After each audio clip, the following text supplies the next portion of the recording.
A lot had changed on the campus since I'd left in '58. 16 years in the life of a public institution would do that.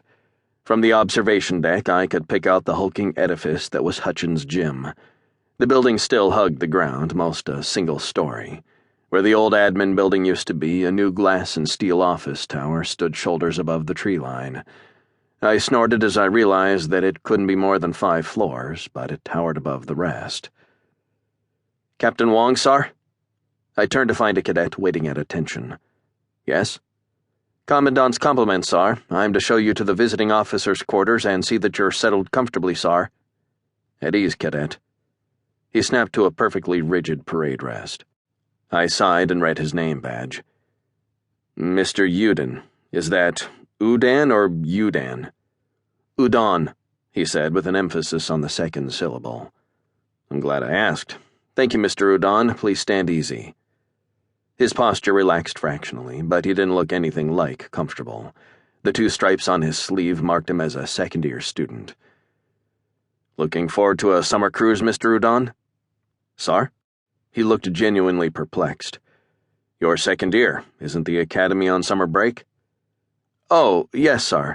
The cadet has not qualified for a summer cruise, sir." "I see. Well, in that case, lay on, Macduff." "And damned be him who first cries, 'Hold enough, sir,'" he answered. His answer forced a laugh out of me. He came back to attention and held a flat palm toward the ladder of the observation deck. "Your quarters are this way, sir." With a final scan of the campus from the terminal overlook, I nodded to him and led the way down the ladder, both grav trunks trundling along behind. Out on the tarmac, I heard shuttle engines warming up with their characteristic whistling whine, a sound I hadn't heard since I left. It sounded like home. The terminal lay nearly deserted. The outgoing traffic had cleared out, as had the half-dozen mechanics I'd shared the ride down with. They'd left me to my own devices in the back of the shuttle while they carefully kept eyes forward and voices down. After letting me debark, they'd arrowed straight for the terminal exit. "Would the captain prefer to walk or ride, sir?" "Walk, I think, Mr. Udon, and if it wouldn't strain your training protocol too much, the captain would prefer to be called by his name." Red crept up the back of the boy's neck. "Of course, sir." "Good," I said. "VOQ still over by admin?" "Yes, sir." "Walk with me, Mr. Udon. You can regale me with tales of student life." I set off at a stroll toward the exits and smiled to myself when Mr. Udon fell into step. "Tales of student life, sir? I'm sure the captain— I'm sure I don't know what you might find amusing about student life, sir." "Commandant Jagone still holds the flag here?" "Yes, sir." "I'd have thought he'd have retired by now." "He, sir?" Udon gave me a sharp side-eyed glance. "Commandant Jagone, Robert Jagone?" "Oh, no, sir, Commandant Alice Jagone." I laughed again. Small universe. "So I'm told, sir." Udon stepped forward to trigger the automatic doors that opened onto the plascrete plasma fronting the terminal building. "How long has she been here?" "I believe this is her 5th term as commandant, sir. She was here when I got here, but some of last term's graduates knew her father." We strolled down the tree-shaded path toward a cluster of smallish bungalows sheltered in the stunted trees. "She was my first captain," I said. "She put me in for the academy herself."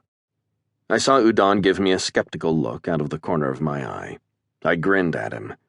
"Don't look surprised. She recommended a lot of students. I was number 34. I have no idea how many she ended up with." He stopped in front of one of the bungalows. "This is your cottage, sir." I looked at the comfy little building, all brick and wood. White roses bloomed on a trellis highlighted by the late afternoon sun. "I used to trim these roses when I was a cadet, Mr. Udon." He cocked his head and looked at me, surprise painted on his face with a broad brush. "It's true. I had problems with the physical training, so I was assigned a rather unorthodox teacher." "And he had you pruning roses, sir?" "She had me pruning roses, trimming trees, raking leaves, and planting flowers, among other things." His brow furrowed as if he couldn't make sense of what I'd told him. "What self-defense discipline have you worked with, Mr. Udon?" "Gua Gua, sir. Some taekwondo."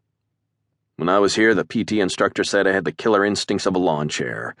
He brought me out here to meet my new teacher." I smiled at him. "I'm hoping she's still here. I could use some refresher work."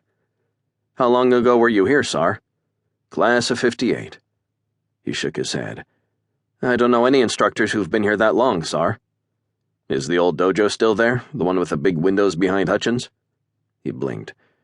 Well, there's a building over there, yeah. Big windows and almost overgrown with ivy and vines, sir.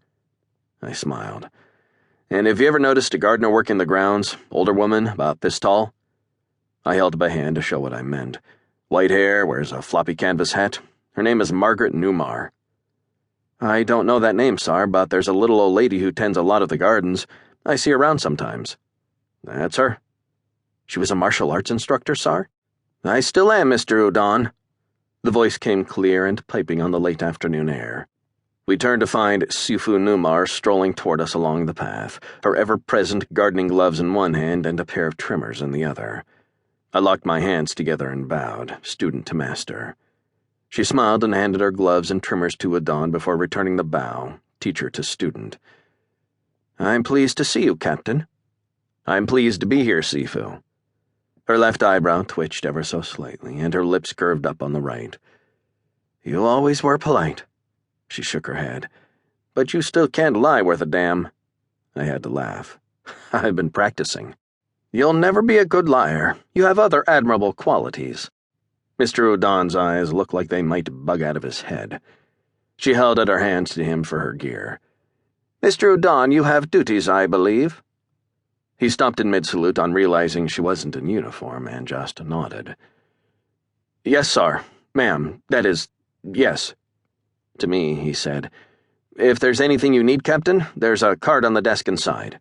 Para seguir escuchando este audiolibro gratuitamente, haz clic en el enlace de la descripción y podrás escucharlo completo sin coste gracias a la prueba de 30 días de Audible.